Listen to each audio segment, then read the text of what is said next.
بسم اللہ الرحمن الرحیم۔ السلام علیکم محترم ناظرین۔ چوڑیاں پہن کر نماز پڑھنے والی عورتیں یہ بیان ضرور سنیے اور حضرت عائشہ صدیقہ رضی اللہ عنہا کا فرمان سن لیں۔ زیبائش اور سنگار عورت کا بنیادی اور فطری حق ہے جو کہ بعض حالات میں اس پر واجب بھی ہو جاتا ہے۔ بہرحال بننا سورنا میک اپ کرنا عورت کی فطرت کے عین مطابق ہے، لیکن موجودہ زمانے میں نت نئے فیشن اور مقابلے حسن کی دوڑ نے عورت کو بناؤ سنگار کے مقابلے میں حدود سے آگے نکال دیا ہے۔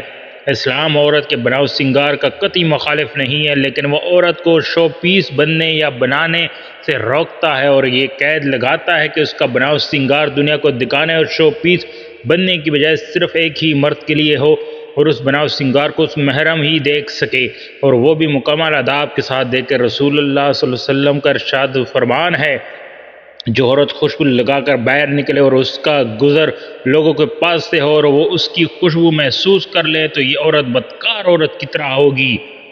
جب کسی لڑکی کی شادی ہو جاتی ہے تو ہمارا معاشرے میں چوڑیاں پہننے کا ایک رواج ہے کہ نہیں دلہن چوڑیاں پہنتی ہے اور چوڑیاں پہننا ضروری سمجھی جاتی ہے کہ اگر چوڑیاں نہیں پہنی ہیں تو یہ سمجھتے ہیں کہ چوڑیاں نہ پہننے سے شوہر کے اوپر کوئی پریشانی ہو سکتی ہے، اور یہ شوہر کی طرف سے ہوتی ہے۔ شوہر جن کے ہوتے ہیں وہ چوڑیاں پہنتی ہیں، جن کے شوہر نہیں ہوتے یا کسی شوہر کا انتقال ہو گیا ہو تو وہ عورتیں چوڑیاں نہیں پہنتی۔ تو چوڑیاں پہننا کتنا ضروری ہے، چوڑیاں پہننا چاہیے یا نہیں، پہننا چاہیے یا نہیں دوستو؟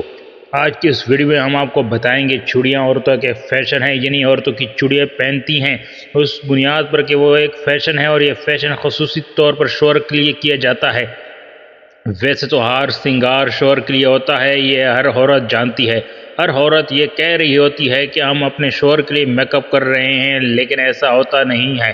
اگر واقعی کوئی عورت اپنے شوہر کے لیے میک اپ کرتی ہے تو پھر وہ اسپیشل رات کے لیے تیار ہو، رات کو میک اپ کر کے سوئے، کیونکہ رات میں ہی اس کا شوہر گھر ہوتا ہے، تو پھر اس میں کوئی گناہ بھی نہیں ہے۔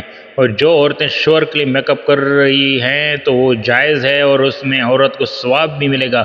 اگر عورت اس نیت سے میک اپ کر رہی ہے کہ ہم گھر سے باہر جا رہی ہیں، لوگ ہمیں دیکھیں گے، تو یہ بہت بڑا گناہ ہے دوستو۔ اور اگر عورتیں یہ سوچتی ہیں کہ اگر ہم باہر بغیر میک اپ کی جائیں گے تو ہمارا معاشرے شوہر پہلے ہی الزام آئے گا کہ ان کا شوہر ان کو کپڑے اچھے نہیں دلاتا، تو اچھے شوہر کی عزت کے لیے اچھے کپڑے پہن کر میک اپ کر کے جانا بھی اچھی بات ہے، لیکن خیال رہے کہ نامحرموں کو نہ دیکھنے پائے۔ آپ کو جو محرم لوگ وہ آپ کو دیکھ سکتے ہیں، اور اسی طرح چوڑیاں بھی شوہر کے لیے عورتیں پہنتی ہیں جب تک شوہر حیات رہتا ہے۔ اگر کسی شوہر کا انتقال ہو جاتا ہے تو پھر عورت صرف چوڑیاں نہیں بلکہ سارا ہی میک اپ شوہر کے لیے ہوتا ہے، اور یہ ظاہر سی بات ہے کہ یہ ایک رواج ہے، یہ قرآن کریم یا حدیث یا شریعت میں نہیں ہے۔ اب اگر کوئی عورت شادی شدہ ہے، اس نے اپنی چوڑیاں کو نکال دیتی ہے، چوڑیاں نہیں پہنتی، تو اس کی نماز نہیں ہوگی دوستو۔ اس سے نماز کا چوڑیوں سے کوئی تعلق نہیں۔ نماز ایک عبادت ہے، تو چوڑیاں پہننا ایک فیشن ہے، تو فیشن اور عبادت کا تعلق کیسے ہو سکتا ہے؟ اگر ایسا ہو جائے تو پھر نماز کے لیے اگر چوڑیاں ضروری ہیں تو پھر جن کی شادی نہیں ہوئی کنواری لڑکیاں ہیں ان کی نماز بھی قبول نہیں ہوگی۔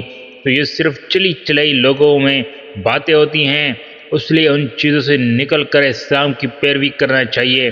چوڑیاں جو عورتیں پہنتی ہیں ان کو یہ چاہیے کہ وہ ایسی چوڑیاں نہ پہنیں کہ جو چوڑیاں بجیں آواز کریں، ان سے بچنا چاہیے۔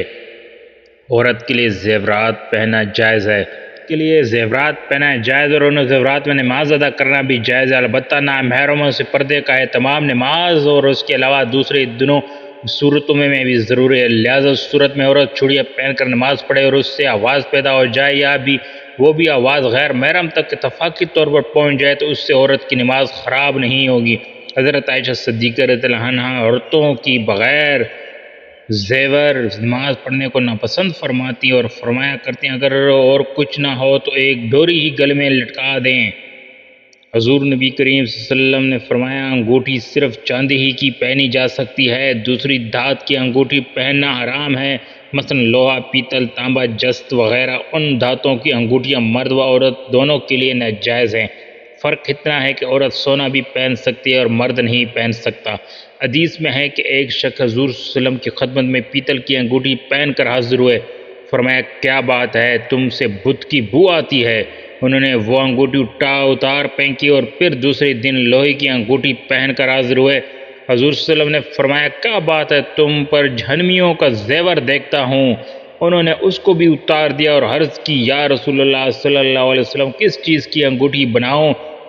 آپ صلی اللہ علیہ وسلم نے فرمایا چاندی کی، اور اس کو ایک مسکال پرانا کرنا۔ حدیث کی روح سے چاندی کی انگوٹھی مردوں کے لیے حلال ہے اور سونے، لوہے اور پیتل کی انگوٹھی ان پر حرام ہے۔ سیدی علی رضی اللہ عنہ فرمایا کرتے ہیں آتفا پاؤں میں تانبے، سونے کی، پیتل لوہے کی چلے یا کان میں بالی یا بند یا سونے خواہ تانبے پیتل لوہے کی انگوٹھی اگر ایک تار کی ہو یا 4.5 ماسے چاندی، کہیں جنگ کی انگوٹھی ہو یا کہیں انگوٹھیاں، اگر یہ سب مل کر ایک ہی ماشے کی ہوں تو یہ سب چیزیں مردوں کو حرام و ناجائز ہیں۔ دوستو، مردانہ طرز کی انگوٹھی عورت کو پہنا جائز نہیں کہ مردوں سے مشابہت ہے، اور مردوں سے مشابہت اختیار کرنے والی عورتوں کے متعلق بخاری شریف میں ہے، رسول اللہ صلی اللہ علیہ وسلم نے ارشاد فرمایا عورتوں کے ساتھ مشابہت کرنے والے مردوں اور مردوں کے ساتھ مشابہت کرنے والی عورتوں پر لعنت فرمائی ہے۔ دوستو، ہم امید کرتے ہیں آپ کو اس بات کی سمجھ آ گئی ہوگی کہ زیورات میں مردوں اور عورتوں کے لیے کیا جائز اور کیا ناجائز ہے، اس لیے ہر وہ چیز استعمال کر جو آپ کے لیے بہترین ہے اور جس میں دین نے ہمیں اجازت دیتا ہے۔ دعا ہے کہ اللہ پاک ہمیں مکمل دین کی سمجھ عطا فرمائے اور نیکی کاروں میں شامل کرے۔ اگر ویڈیو پسند آئی تو لائک کریں، چینل کو لازمی سبسکرائب کریں، دوستوں کے ساتھ بھی شیئر کریں۔ تب تک ہمیں نئی ویڈیو تک اجازت دیجیے گا۔ اللہ حافظ۔